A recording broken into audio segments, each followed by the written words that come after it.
Well, I'm ready for another deep dive. Today, we're looking at a proper turning point, in space exploration history. We're talking about the Gemini 6A mission. And this one wasn't just about, another jaunt into space. It was a really key moment focusing on achieving something that had been, talked about but never actually done with humans. Rendezvous in orbit. Yes, quite. The whole concept of, two crewed spacecraft actually meeting up whilst hurtling through space at thousands of miles an hour, well, it was audacious to say the least. I mean, think about the sheer complexity. It needed intricate orbital mechanics, a degree of precision that, well, no one had really demonstrated before. Absolutely. And to really grasp what Gemini 6A achieved, we have to go back to the original plan for Gemini 6, the initial idea. Count them, 4 separate dockings within a Agena target vehicle, quite the ambition in itself. This Agena, by the way, was designated GATV 5002, and it was a hefty bit of kit. We're talking approximately 3,261 kilograms. A crucial step, of course, in building the expertise for, well, more complicated missions further down the line, like, for instance, those envisioned for the Apollo program. Docking. That was non-negotiable if you wanted lunar module operations to work. Precisely. But, as often happens with these pioneering endeavors, things didn't go quite to plan.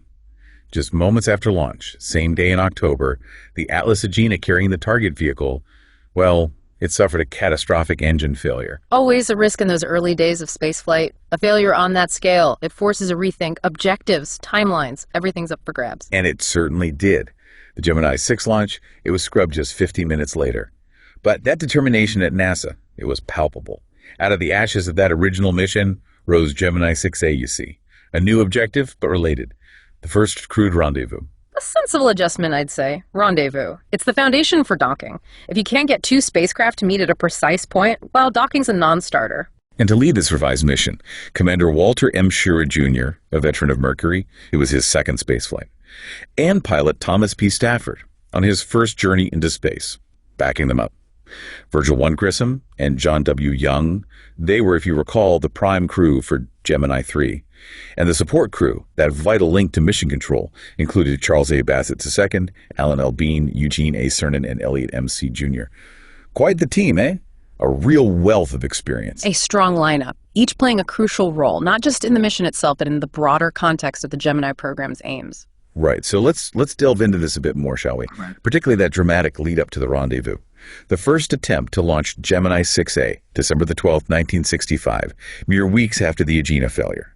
It didn't go quite as planned either. Picture this. The engines ignite, that immense power, and then suddenly, after just a second and a half, they shut down. I can only imagine. A heart-stopping moment. For the crew, for mission control, those first seconds are always critical. Absolutely. Yeah. Now, because the liftoff clock, the one inside the spacecraft that actually started, mission rules dictated immediate ejection.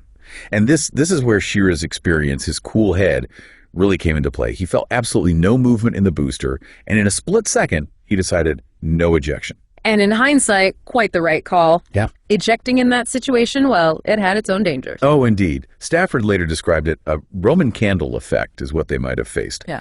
The cabin was pure oxygen, high pressure. Ejecting into that, it could have been a ferocious fire, potentially engulfing their suits. And as Stafford pointed out, NASA hadn't even tested the ejection system under those high oxygen conditions.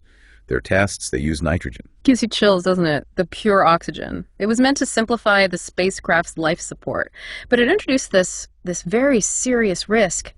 Schirra's quick thinking, well, it was crucial. Oh, it was. And beyond the immediate danger, an ejection.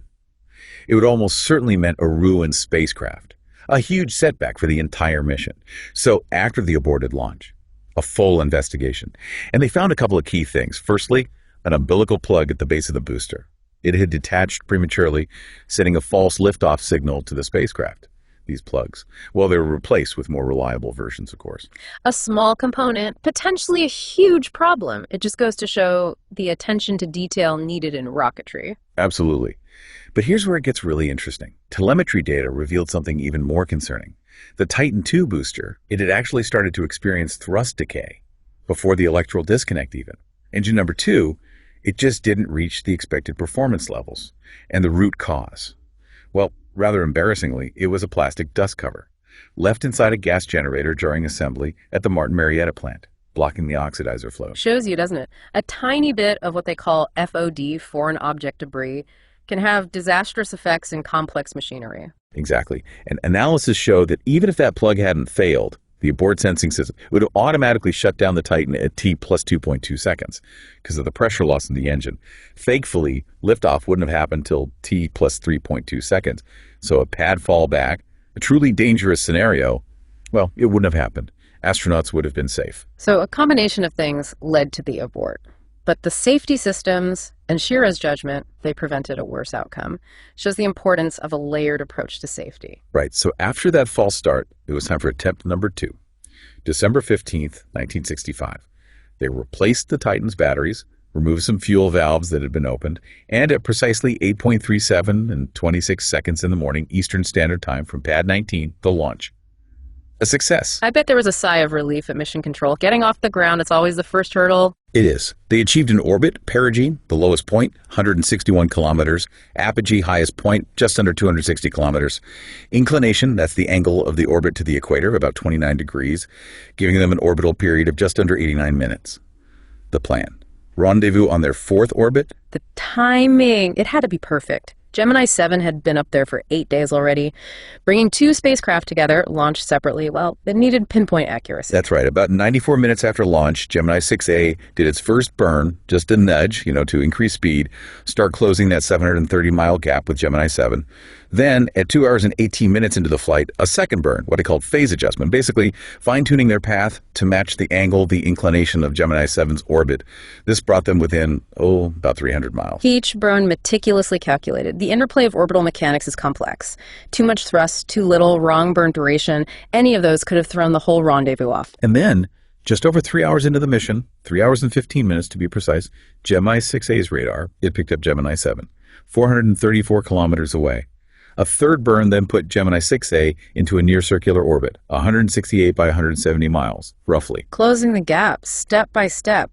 That reliance on both ground-based tracking and onboard radar, it was essential. Oh, it was. Now, for those final critical stages of the rendezvous, Shira, he engaged Gemini 6A's onboard computer, handing over some of that fine control to the machine, as it were. Then, in 5 hours and 4 minutes, Shira saw it, a bright light. He thought it was Sirius, the star, at first, but it was Gemini 7 finally visible. Imagine that moment, after all the calculations, the burns, to actually see the target, another crewed vehicle. It must have been something else. It must have. And what followed were more of these careful burns. They brought the 2 spacecraft within 130 feet or 40 meters of each other. And amazingly, all those maneuvers, they only used about 112 pounds of propellant on Gemini 6A, leaving plenty for, closer inspections. Efficient orbital navigation, fuel conservation was always key. It gave the mission more flexibility. Right. And then came the really groundbreaking bit. The 2 spacecraft, they inched closer, eventually reaching a distance of, just 1 foot, 30 centimeters. Just picture that.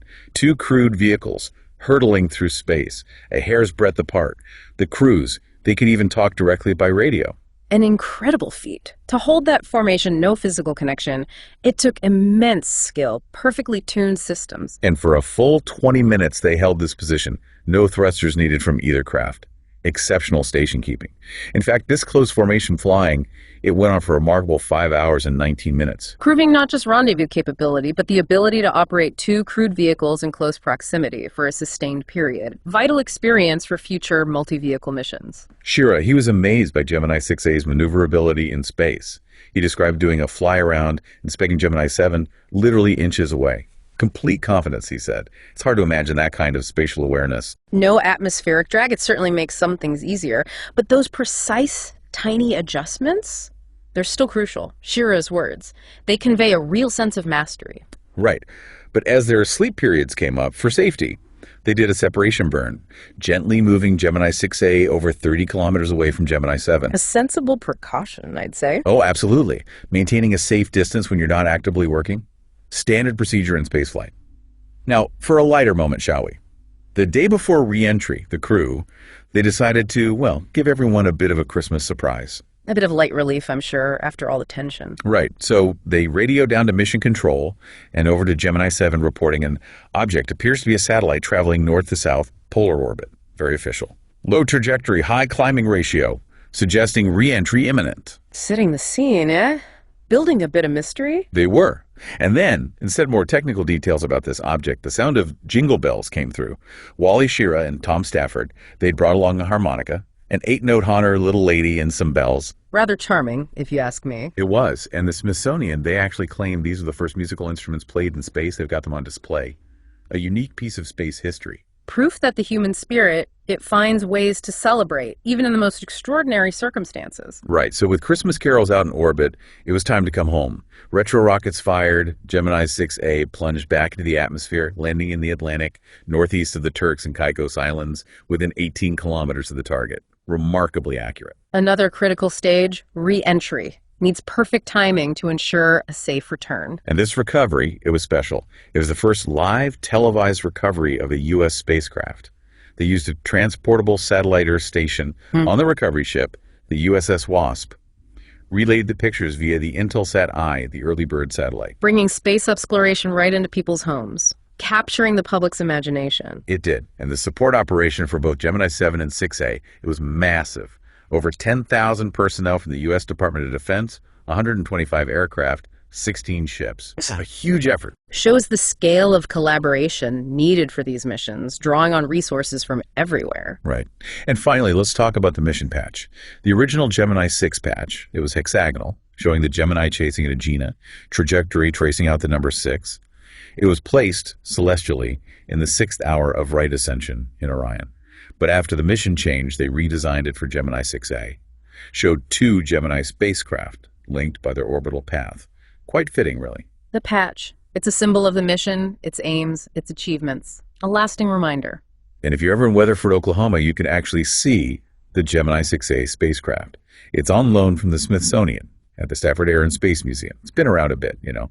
Oklahoma History Center, Onaplex Science Museum in Oklahoma City, even the St. Louis Science Center. A tangible piece of history. People can connect with the actual hardware that made it all possible. So as we wrap up this deep dive, it's clear that Gemini 6A, well, it was more than just a follow-up. It was a giant leap, proving that crewed rendezvous, it was possible.